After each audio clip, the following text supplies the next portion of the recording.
Good morning. I hope you're doing well on this fine Monday morning. Or whenever you're watching this, I hope that you're doing well. We're reading chapter 20 of Luke. It is obviously December 20th.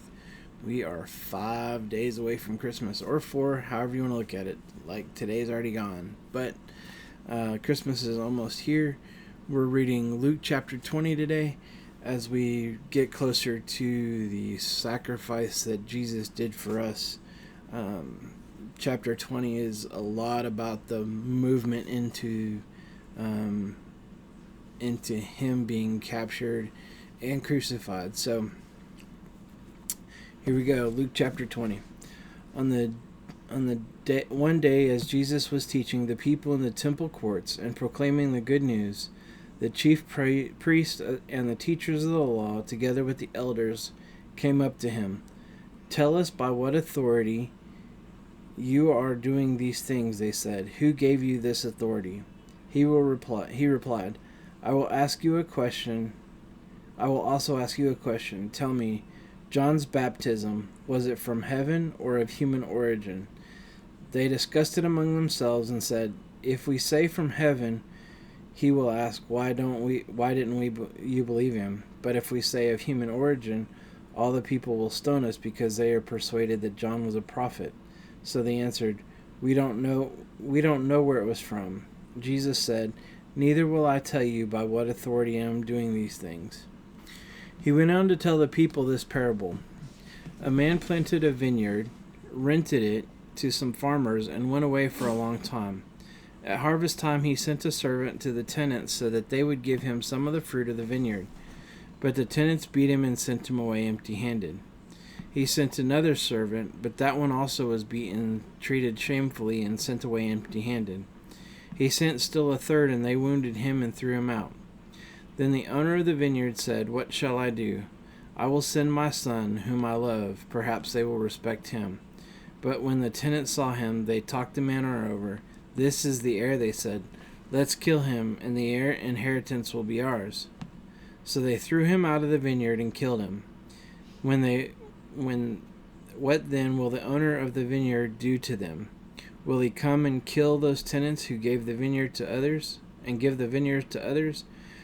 When the people heard this, they said, "God forbid." Jesus looked directly at them and asked, "Then what is the meaning of that which is written? The stone builders rejected has become the cornerstone. The stone the builders rejected has become the cornerstone. Cornerstone.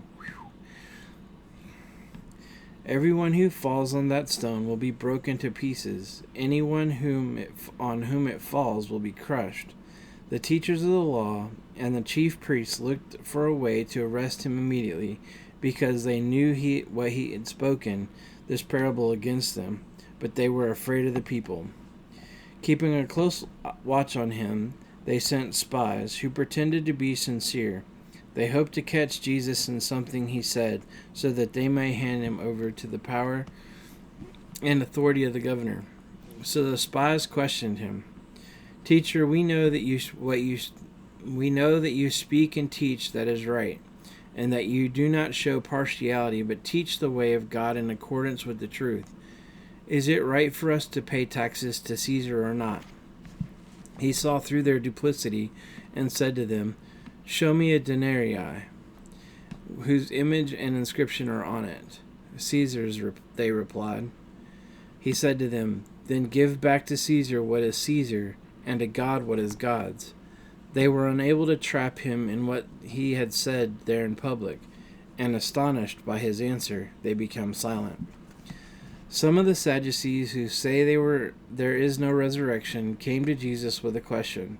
"Teacher," they said, "Moses wrote for us that if a man's brother dies and leaves a wife but no children, the man must marry the widow and raise up offspring for his brother.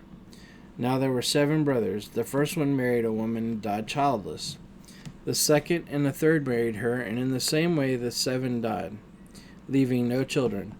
Finally the woman died too. Now then, at the resurrection, whose wife will she be, since the 7 were married to her?"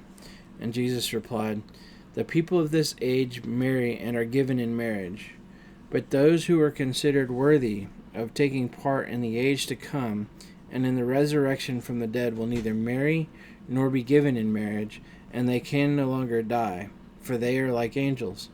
They are God's children, since they are children of the resurrection. But in the account of the burning bush, even Moses showed that the dead rise.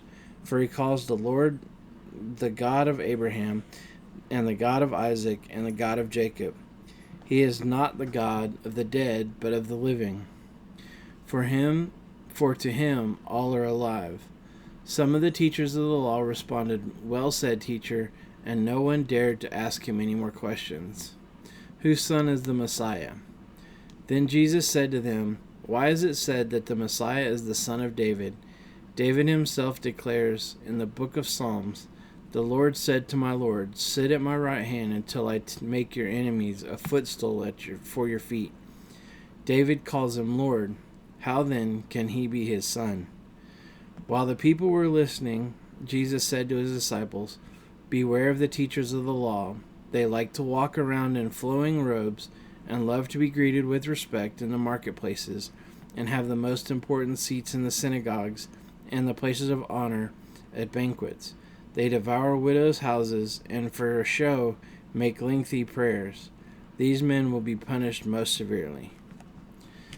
So, Luke chapter 20, a very important building stone into what Jesus is going after. He knows that he is challenging those Pharisees and the people of the law, and he knows that they're getting angry with what he is doing, and it's because it's taking power away from them and giving it back to God.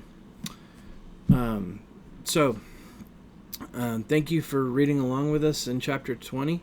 We'll be back tomorrow for chapter 21, and we're almost there to finishing up in chapter 24. Hope you guys have a blessed day, and we'll see y'all tomorrow.